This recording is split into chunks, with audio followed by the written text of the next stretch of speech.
Good morning भाई लोगों। सबसे पहले तो आप सभी को दिल से धन्यवाद कि आप लोगों ने मेरे को इतना सारा प्यार दिया है। अब आप पूछ सकते हो कि सोनू भाई, आप इतने दिनों से कहाँ थे, क्या कर रहे थे, आपके साथ क्या हुआ, क्या नहीं हुआ। तो भाई लोगों, सच बता रहा हूँ, पिछले 60 दिनों से मैं अपने घर पर बैठकर रो रहा हूँ। बहुत सारी एंजाइटी फील कर रहा हूँ और बहुत कुछ हो रहा है, मतलब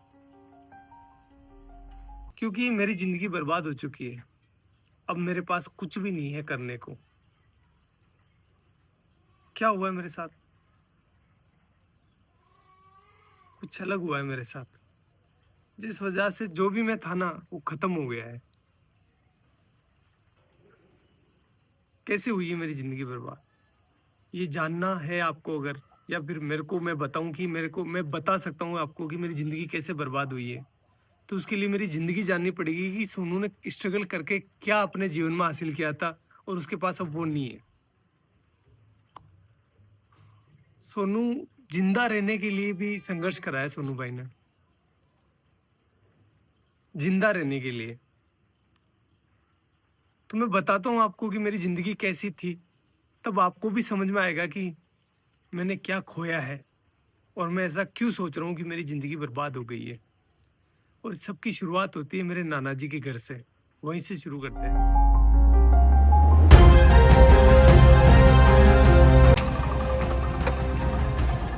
गाइज, ये है मेरे नाना नानी का घर, जहां पर मेरा जन्म हुआ था। चलो अंदर चलकर देखते हैं कौन कौन है।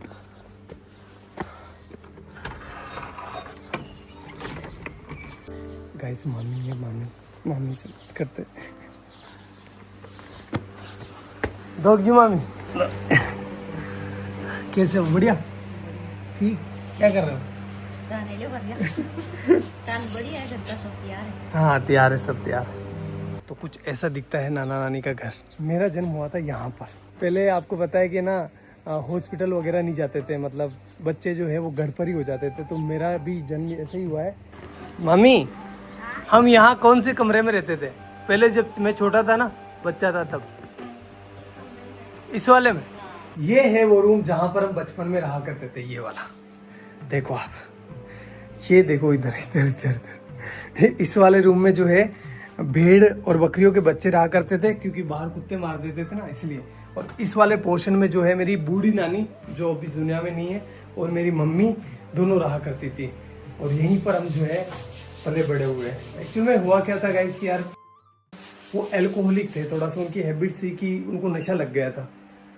तो फिर वो हमारी टेक केयर नहीं कर पा रहे थे अच्छे से। तो नाना नानी ने ये रिस्पॉन्सिबिलिटी ली कि हम जो है इन बच्चों को पालेंगे, अदरवाइज इनका क्या होगा। तो उन्होंने हमें यहाँ लेकर आए और यहीं पर जो है मम्मी अपना काम करती थी, साथ ही साथ हमारा पालन पोषण यहीं हो रहा था। तो मैं एक लाइन बोल सकता हूँ कि अगर मेरे नाना नानी नहीं होते ना, तो आज मैं या फिर मेरे बहन भाई हो सकता है कि इस दुनिया में नहीं होते। गाइस देखो, नाना जी का गांव कितना प्यारा है। खैर, फिर वो टाइम आया जब हमें ये घर छोड़ना पड़ा, क्योंकि यार गाइस देखो, नाना नानी कब तक पालेंगे, उनकी खुद की भी कोई जिम्मेदारी है, इसलिए फिर हमें यहाँ से जाना पड़ा। चलो अपन भी चलते हैं, लेकिन उससे आशीर्वाद ले लेते हैं। चलो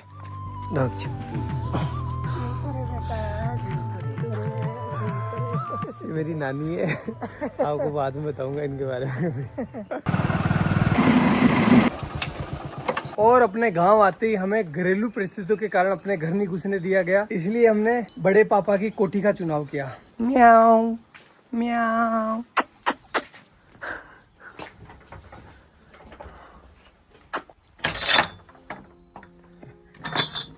तो भाई लोगों, ये है हमारी कोठी, जहां पर हम 2 साल रुके थे। तो अगर मैं अपने 2 हाथ फैलाऊं ना, इतना ही डिस्टेंस है, ज्यादा नहीं है। इतनी ही इसकी लंबाई है और इतनी ही इसकी चौड़ाई है, ये देखो। और हाइट आप देख सकते हो, बस इतना ही है। मेरी हाइट थोड़ी कम है, इस वजह से यहाँ पर जगह भी कम रह गई थी। केवल यहाँ पर एक छोटा सा मचान बिछाने के लिए जगह थी। और ऊपर से जो है बरसात का पानी टिपकता नहीं था, बरसात का पानी गिरता था, क्योंकि ये छत है ना थोड़ी नीचे है। और यहाँ पर आप देख सकते हो नीचे जो इसका फर्श है ना, फर्श वो बना हुआ था गोबर और मिट्टी का। इस वजह से यहाँ पर कभी कभी सांप आ जाया करते थे, अपने घर बना लिया करते थे। और भाई लोगों, इस घर में हमें जिंदा रखने की जिम्मेदारी आ गई हमारे मम्मी के कंधों पर। और इस वजह से पहले भी काम किया उन्होंने, लेकिन उन्होंने 10 रुपए मजदूरी में काम चालू कर दिया। 10 रुपए में से 5 रुपए के वो हमारे लिए चावल लेकर आती थी। मैं लेकर आया हूँ आपको बताने के लिए कि उस टाइम कितने चावल आते थे। इतने चावल आते थे 5 रुपए के। तो इन चावलों से वो हमारा पेट भरती थी, तीनों बहन भाइयों का सॉरी, और खुद भूखी सो जाती थी कि मेरे बच्चों का पेट भर जाए, बस बहुत है, मैं तो निकाल लूँगी रात। और हम ना समझते उस टाइम, तो हम नहीं समझ पा रहे थे कि हमारी माँ जो है वो भूखी सो रही है। हम तो बस अपना पेट भरने का ध्यान दे रहे थे। लेकिन मेरी मम्मी जो है उस टाइम बिना कुछ खाए भूखी सो रही थी। एक जो कटोरी होती है आटे की, उसको संभाल के रख रही थी कि जब बुरा टाइम आएगा तो मैं अपने बच्चों को खिलाऊंगी। खुद कुछ नहीं खा रही थी, एक टाइम खाना खाती थी पूरे दिन में वो, और कंटिन्यूस काम कर रही थी वो।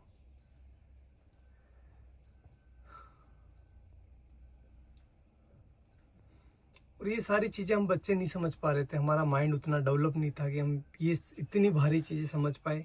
हम तो अपना पेट भरते, खेलते और अच्छे थे। मम्मी को ही पता है कि वो हमें कैसे जिंदा रख रही है। मदर इंडिया, यही तो मदर इंडिया है। सारे दुख खुद रख लेती है और अपने बच्चों तक किसी भी प्रकार की प्रॉब्लम्स नहीं पहुंचने देती है। बाबड़ी कोई का लोन भी मांग बनेगी दान की जाती कड़ू कई माती गणा दौरा तेना पड़िया। हाँ तेना गणा दौरा पड़िया रे भाई थारी मात तो सब्जी बेचती, लेडीज रहती, भाई दौड़ाती, तेन खुआती, बा भूखी रहती, भाई मार ससुरी भूखा। तना दूध पाइयो, तेने रोटी खुआई, गणी दोरी कमा कमारा, तो मात का दान की जाती। हाँ ते भरा का केवन के ते बली दूध ने भरे क्यों, मैं ते दिए किस कोई केवा गणा दौरा पहले तो बा। और भाई लोगों, इस वाली छत की ना एक स्पेशल कहानी है, बताता हूँ मैं आपको। छत पर मैं, मेरा भाई और मेरी बहन बैठे थे शाम को, और हम राह देख रहे थे कि हमारे लिए कोई खाना लेकर आएगा, क्योंकि हमारी मम्मी जो थी वो गांव चली गई थी किसी कारणवश, तो हमारे लिए खाना नहीं बना था उस टाइम। कोई भी खाना लेकर नहीं आया और हम तीनों बहन भाई भूखे ही सोए। यही जगह थी वो, सेम टू सेम। एक बात बताऊँ आपको, जब आप भूखे होते हैं ना तो आपको अच्छे से नींद नहीं आती। देख कर देख लेना एक बार। चलो मैं आपको अपनी बहन से मिलवाता हूँ। अगर भाई नहीं होता अपना तो अपन आज क्या होते हैं, कहाँ पर होते हैं? कुछ भी नहीं होते हैं, कुछ भी वजूद नहीं होता हमारा। जिंदा होते? नहीं हाँ? नहीं। भाई ने क्या किया अपने लिए? बहुत मेहनत की, बहुत हमें शिक्षित किया। बड़े भाई ने हमें सब कुछ सिखाया, सब कुछ दिया। गाइस बात है 2008 की, जब मेरा बड़ा वाला भाई इस पीछे वाले स्कूल में पढ़ाई करता था। उस टाइम हुआ क्या था, कुछ शरारती बच्चों ने स्कूल की घंटी जो बेल होती है उसको छुपा लिया था, और उसका सारा इल्जाम मेरे भाई पर लग गया। भाई को स्कूल से सस्पेंड कर दिया गया। देन हमने जैसे तैसे कर करा के भाई का एडमिशन जो है वो बाहर की स्कूल में करवा दिया, जहाँ पर वो कुछ किराया देकर स्कूल चला जाता था। 2 रुपये लगते थे शायद उस टाइम किराए के, या 1 रुपया लगता था, आई डोंट नो फुली। फिर कुछ समय बीता, उसके बाद मैंने और मेरी बहन ने 5वीं क्लास पास कर ली, और हम जब 6ठी क्लास में यहाँ पर एडमिशन लेने आए तो हमें बोला गया कि आपके भाई ने जो घंटी छुपाई थी उसको जो है आपको भरना पड़ेगा, अदरवाइज़ आपका एडमिशन नहीं होगा। तो उस टाइम 350 रुपये, 360 रुपये जो है उस घंटी के देने थे। 1 महीने से ज़्यादा टाइम लग गया 360 रुपये का जुगाड़ करते करते, इसलिए उस साल हमारा एडमिशन नहीं हो पाया और यहाँ पर जो है एडमिशन बंद हो गए। अब घर वाले हमें किराया देकर किसी दूसरी स्कूल नहीं भेज सकते थे, क्योंकि वो अफोर्ड नहीं कर पाते उस टाइम, और हम छोटे बच्चे थे तो किसी दूसरे गांव भी स्कूल नहीं जा पाते, क्योंकि दूर था ना। हमारा गांव काफ़ी बड़ा है, तो हम दूसरी जगह अगर जाएंगे ना तो हमें कम से कम 3-4 किलोमीटर जो है पैदल चलना पड़ेगा। तो छोटे बच्चे थे तो नहीं हो पाया वो सारी चीज़, और हमारा 1 साल पूरा बर्बाद हो गया। फिर मेरे बड़े वाले भाई ने एक भारी डिसीजन ले लिया, और उसने अपनी सारी पढ़ाई छोड़कर, अपनी सारी ज़िंदगी दांव पर लगाकर मेरी और मेरे बहन के लिए काम चालू कर दिया। उसने फर्स्ट काम चालू करा मंडी में।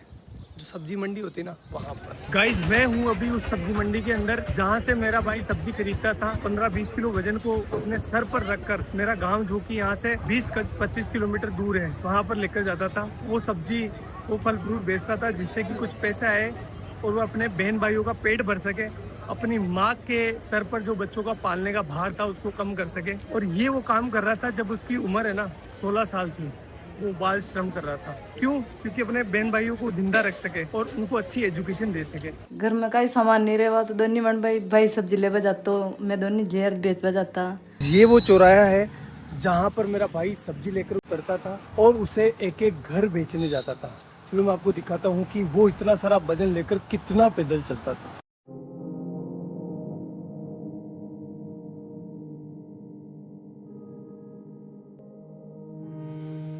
उस 20 किलो वजन को अपने सर पर रखकर इन घरों में घूम घूम कर सब्जियां बेचता था। इस काम में कुछ लोग पैसे नहीं देते थे, मतलब सब्जियां उधार ले लेते थे और फिर बोलते थे कल ले लेना, परसों ले लेना। भाई लोगों एक बार की बात है, सामने जो पाबूजी महाराज का मंदिर दिखाई दे रहा है ना, उनके बारे में ऐसा बताया गया, जो लड़के बैठे होते हैं ना चौराहे पर, बदमाश नहीं बदमोश उन्होंने ऐसा बोला कि मेला है पाबूजी महाराज का, तो इस दिन इस डेट को पाबूजी महाराज का मेला है, तो तुम अपनी सब्जियां और फल फ्रूट लेकर आ जाना यहाँ पर। तो हमने सोचा अच्छा है कि हमारा जो है फल फ्रूट बिक जाएगा और हमारा कुछ बेनिफिट हो जाएगा। हम आए तीनों बहन भाई, तो यहाँ पर आकर देखा तो कोई मेला नहीं था और उन्होंने थोड़े से हमसे फल फ्रूट ले लिए और हमको डरा धमका के भगा दिया। तो एट दी एंड धंधा जो है वो इतना अच्छा चल नहीं रहा था, इसलिए उस काम को भी हमें छोड़ना पड़ा। हमें नहीं, मतलब भाई को छोड़ना पड़ा।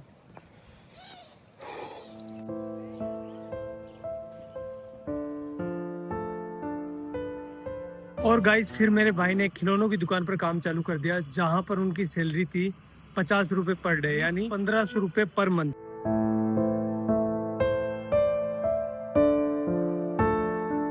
एक महीने बाद जब भाई की सैलरी आई तो उसने लगभग आधा भाग यानी 700 रुपए के आसपास मेरे और मेरी बहन के लिए बुक्स लेने में खर्च कर दिया, जबकि खुद काम पर फटे हुए कपड़े पहनकर जा रहा था। वो चाहता तो अपने लिए कपड़े ले सकता था ना, लेकिन नहीं लिए उसने। लेकिन हम खुश थे। क्यों खुश थे? क्योंकि पहली बार रजिस्टर आया था, पहली बार हेल्प बुक आई थी, अब हमारे भी अच्छे दोस्त बनेंगे। यार बुक्स अच्छी आती है तो दोस्त आते ही है ना, भाई तेरी हेल्प बुक दे दे, तो हमारा कॉन्फिडेंस है ना सीधा आसमान चला गया।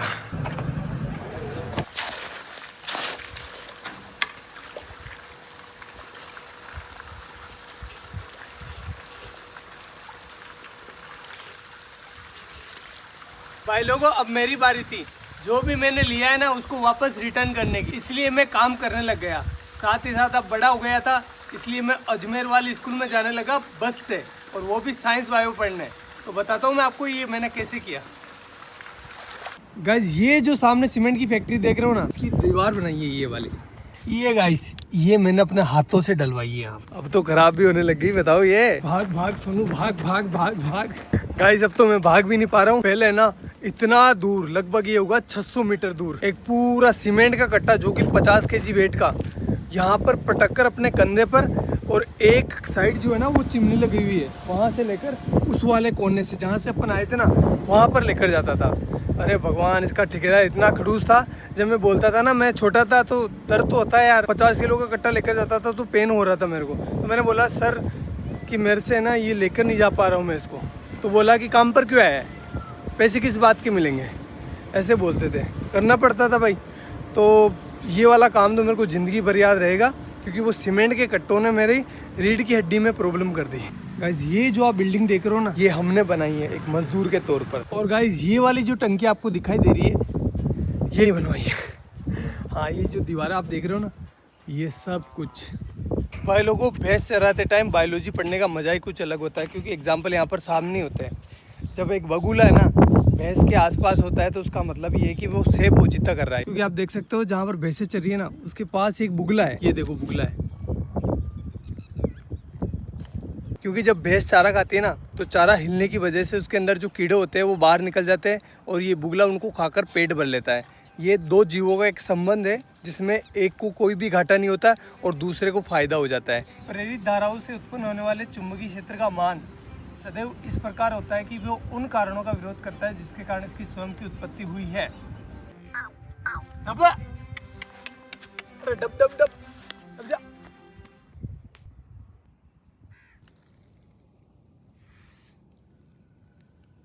अब भाई लोगों, अब रिजल्ट का टाइम, लेकिन वो मैं यहाँ नहीं बताऊंगा, मैं बताऊंगा उस वाले पहाड़ के ऊपर।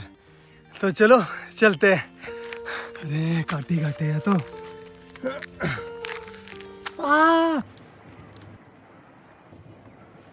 अब भाई लोगों, मेरा आ गया 12th का रिजल्ट। परसेंटेज तो कम ही बना है, फिर भी मैं आपको बता देता हूँ। ये देखो 77%, जिसमें से केमिस्ट्री में आए 93 डिक्टेशन और फिजिक्स में आए हैं 87 डिक्टेशन। भाई लोगों, ये मेरे परसेंटेज नहीं है, ये लेकर आया मेरे जीवन में कॉन्फिडेंस। अभी तक भी मेरे जीवन में कोई हार्ड काम आता है ना, तो मेरे को अंदर से आवाज़ होती है कि तू कर लेगा, डर मत, तू कर लेगा। लेकिन इस बार है ना, मेरे को सोनू का सूरज डूबता हुआ दिखाई दे रहा है।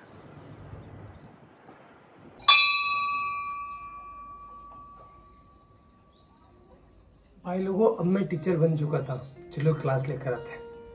हाइजेनबर्ग का अनसर्टेनिटी प्रिंसिपल, जिसके बारे में अपन बात करने वाले हैं। ठीक है, चलो बताओ कहाँ पर जाकर गिरेगा। कि जब एक मार्कर मेरे हाथ से निकला ना, तो ऑटोमेटिकली आपकी नजर जो है मार्कर के ऊपर होती हुई आपको पता चल गया कि मार्कर कहाँ जा रहा है। इसकी पोजीशन पहले ये कहाँ पर है वो पता है, और इसकी स्पीड पता है, और ये किस डायरेक्शन में जा रहा है पता है, तो अपन इसका पाथ डिसाइड कर सकते हैं। एक इलेक्ट्रॉन को ये वरदान दिया है, भगवान ने ऐसा हाथ रखा, जा बेटा जा, इस दुनिया में जा, और तेरी है ना कोई इंसान एक टाइम पर ना तो तेरी पोजीशन मतलब दोनों का एक साथ पता नहीं कर सकता।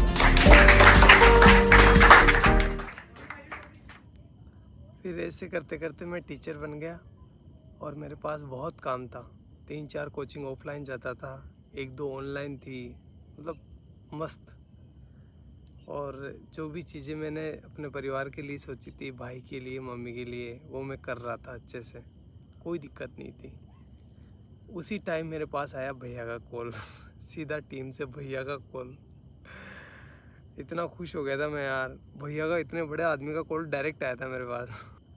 तो फिर भैया का कॉल आया, और भैया ने बोला मेरे को, सोनू यार हमारे यहाँ पर है ना एक साइंस की लड़के की डिमांड है, तो तू आ सकता है क्या। मैंने बोला ठीक है भैया, मैं कर लूँगा, कोई दिक्कत नहीं है।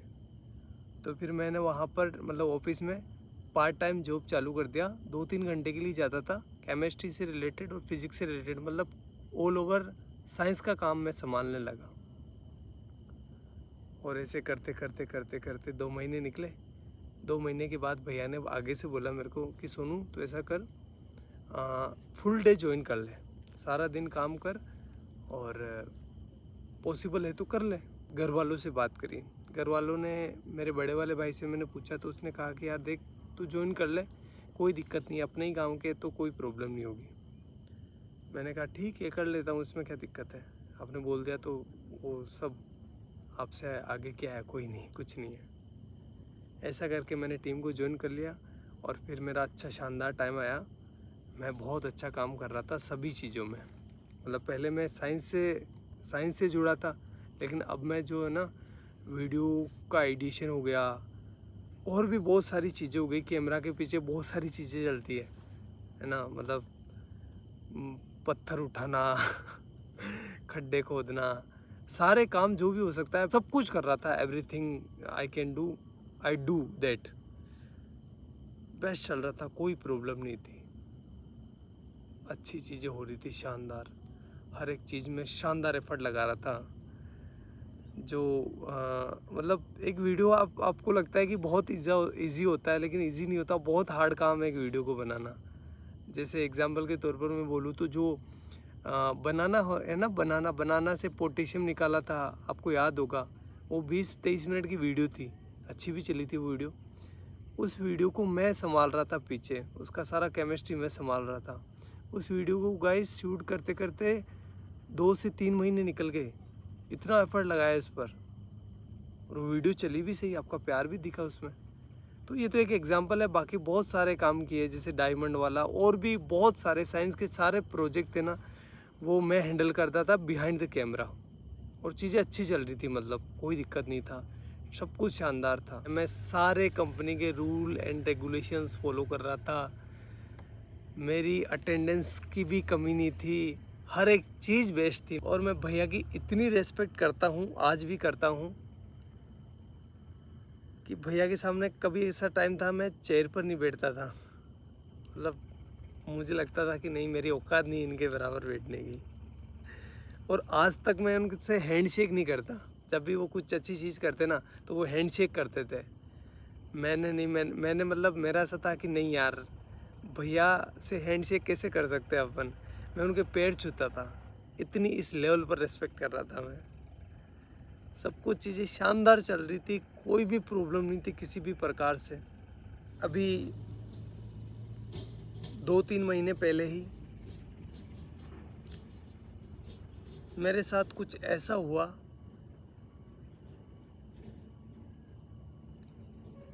कि मैं अब आपको बता नहीं सकता। मैं पता नहीं कौन सी ज़िंदगी से निकल के आया हूँ, मेरे ये दिन कैसे निकले हैं मैं ही जानता हूँ। वो तो आप लोगों का प्यार है और घर वालों का प्यार है, लेकिन मैं एक बहुत हार्ड टाइम से निकला हूँ। तो मैं कुछ बोलकर क्योंकि मेरी मेंटल हेल्थ और मेरी इमोशनल हेल्थ दोनों ही ठीक नहीं अभी। मैं और इसको ख़राब नहीं करना चाहता। और अब जो है मेरी ज़िंदगी ख़राब हो गई है, बर्बाद हो गई है पूरी। ना तो मैं टीचिंग का रहा, ना मैं यूट्यूब का रहा। और सच बता रहा हूँ भाई लोगों, कुछ लोगों के मन में कुछ भी आ सकता है, लेकिन मैंने किसी को धोखा नहीं दिया है। मैंने सिर्फ एक बार मौत को धोखा दिया था, जब मेरे को पानी में फेंक दिया गया था, छोटा था तब। तो उस टाइम मैं मरने से बचा था, बड़े वाले भाई ने बचाया था मेरे को। तो उस टाइम मौत को धोखा दिया है मैंने। बाकी मेरी ज़िंदगी में मैं किसी को सोच भी नहीं सकता। मतलब मेरी ज़िंदगी ख़राब हो गई है, पूरी बर्बाद हो गई है, मैं कहीं का ना रहा।